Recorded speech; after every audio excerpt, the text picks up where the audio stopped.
On the fourth chapter of Daniel, we see a break from what we've reviewed in the first couple of chapters as the law of the prophets, explaining how, when, and why God spoke this message.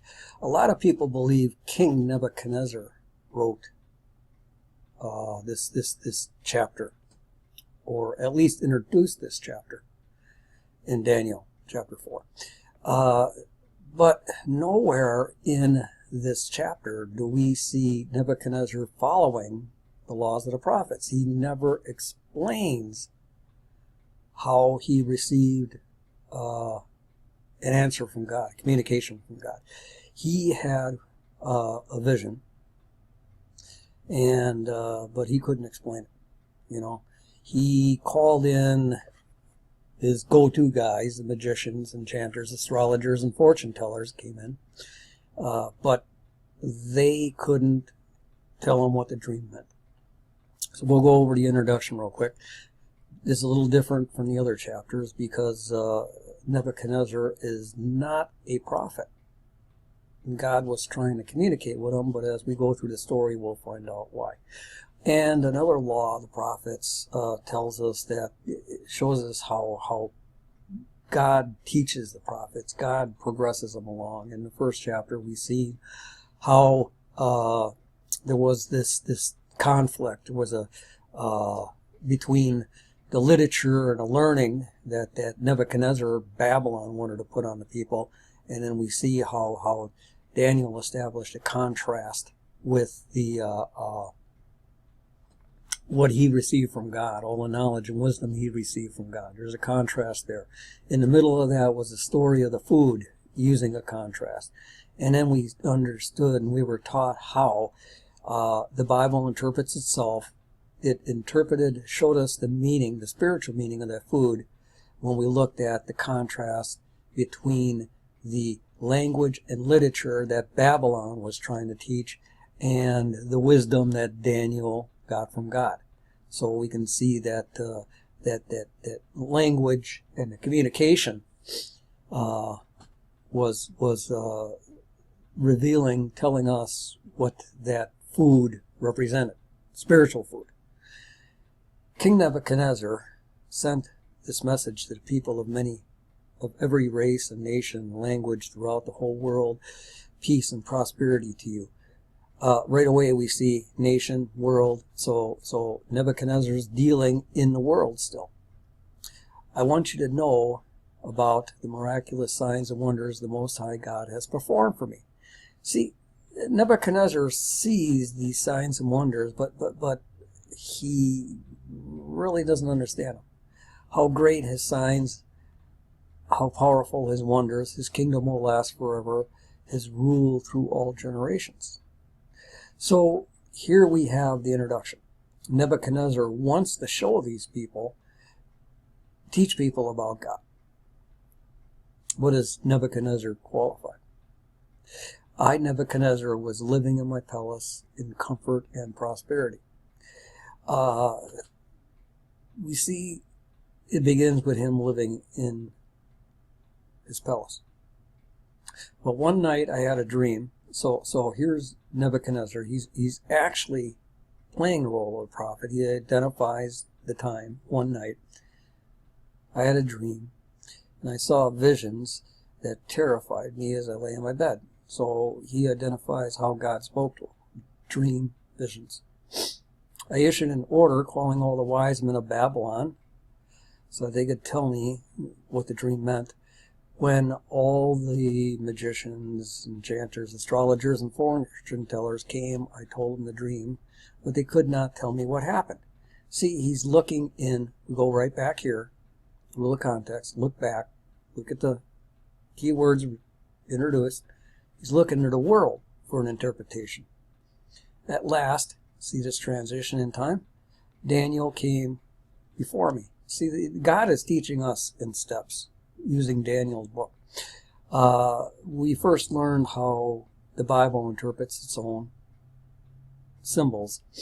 And then we started learning there's this time sequence in the statue. Remember the statue used all the words when and after and everything.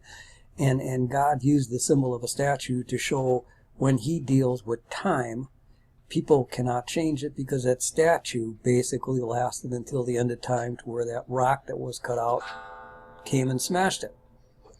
No man could change the order that statue told in prophetic time. And we're going to see this when, at last, now, while.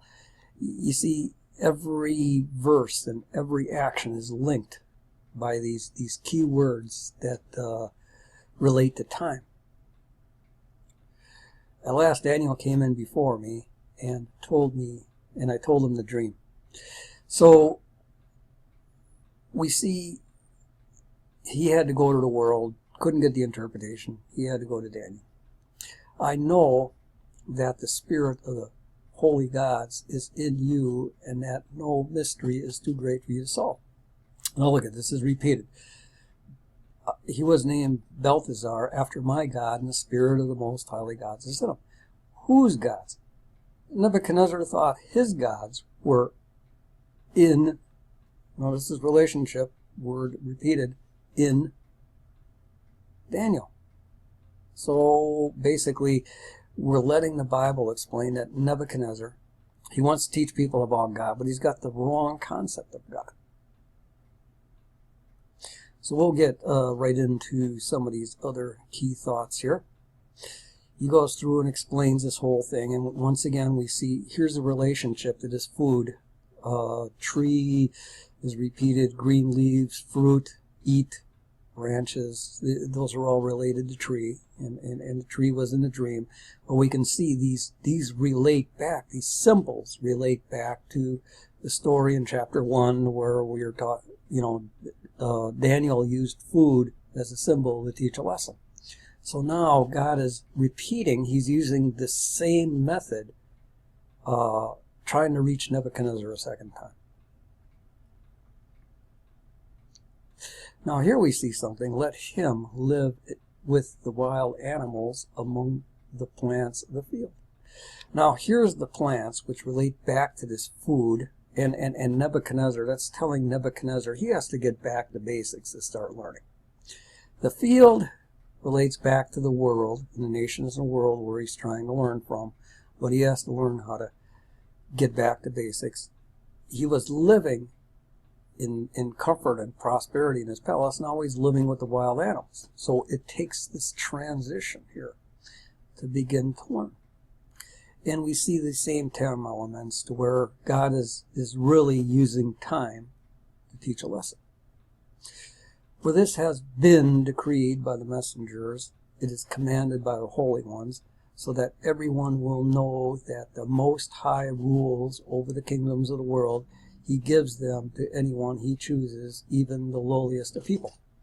Now, you notice how he uses the word holy ones? And this, rule of context, look back. Holy gods. He's talking to Nebuchadnezzar in a language he understands, which is really important, because when God's Spirit talks to people, he talks to them on a level that they can understand. Now, Nebuchadnezzar, in the previous chapter, we've seen Nebuchadnezzar just thought he could go ahead and decree and command and everything. But here, God's going to put down the law. For it has been decreed, commanded, that you may know. And he's saying the Most High rules over all the kingdom. That's the main lesson here. So when we see decreed, command, know, these three related words, once again, bring us right to the center of the lesson. Upon hearing this, Daniel was overcome for a time. Took him a little time to figure this one out. Frightened by the meaning of the dream. Then the king said to Belteshazzar, don't be alarmed by the dream and what it means. Belteshazzar replied, I wish the events foreshadowed in this dream would happen to your enemies, my lord, and not you. Now, here is another center of the lesson. Frightened, alarmed enemies. One verse contains three negative issues. Meaning, foreshadowed, means. It is a scary experience. This explains the fear of the Lord. Excuse me, but when we look back on some of the stories about the fear of the Lord was used, Moses was afraid. He was afraid of the Lord when he was at that burning bush. The people of Israel were afraid the first time they saw God. And that's a theme repeated throughout the Bible. When people first meet God, they're afraid of him because they don't know what it means. This is, they have to learn to appreciate God and learn about the relationship God is offering. And as we go down, as he looked out across the city, he said, "Look at this great city of Babylon. By my own power I have built this beautiful city as my royal residence to display my majestic splendor." We can see, this draws us right into look, display. 3 words brings us right to the main problem. While, see the time again? These words were still in his voice. A voice called down from heaven, "Oh, Lord, King Nebuchadnezzar, this message is for you. You are no longer ruler of this kingdom." See the key words again? Bring us right to, boom. This is new action, starting a new sequence in the story. Now he was driven from human society. Driven from human society. So we got repeated terms again we got to pay attention to. Until you learn that the Most High rules over the kingdoms of this world and gives them anyone he chooses. Basically, God would like to drive all of these people misleading others out of society. After this time had passed, notice the sequence again. God always puts these sequences in there so nobody can fool around and take them out of sequence. Nebuchadnezzar looked up to heaven. His sanity returned, and he praised and worshipped the Most High and honored the one who lives forever and ever and everlasting, and his kingdom is eternal. So here we see all of these words relating to time, calling us to a key thought again. And we see he was driven from, but then he returns to society, and all the people in the earth are nothing compared. See another relationship. He does as he pleases among the angels of heaven and among the people. See how this is repeated? It's setting up and it's teaching us a lesson about God. Here's the contrast. Another contrast between heaven and earth. When my sanity returned, once again returned, to me, so did my honor and glory and kingdom. My advisors and nobles sought me out, and I was restored as the head of my kingdom with even greater honor than before. See this honor and glory, honor is repeated, and here's the time word we got to pay attention to, greater than before. Now I, Nebuchadnezzar, praise and glorify and honor the King of heaven. All his acts are just and true, and he is able to humble the proud. So that is the lesson that Nebuchadnezzar understood. What we need to do is understand how to look at these keywords and look at groups of keywords so that we can get drawn to the main theme throughout these lessons.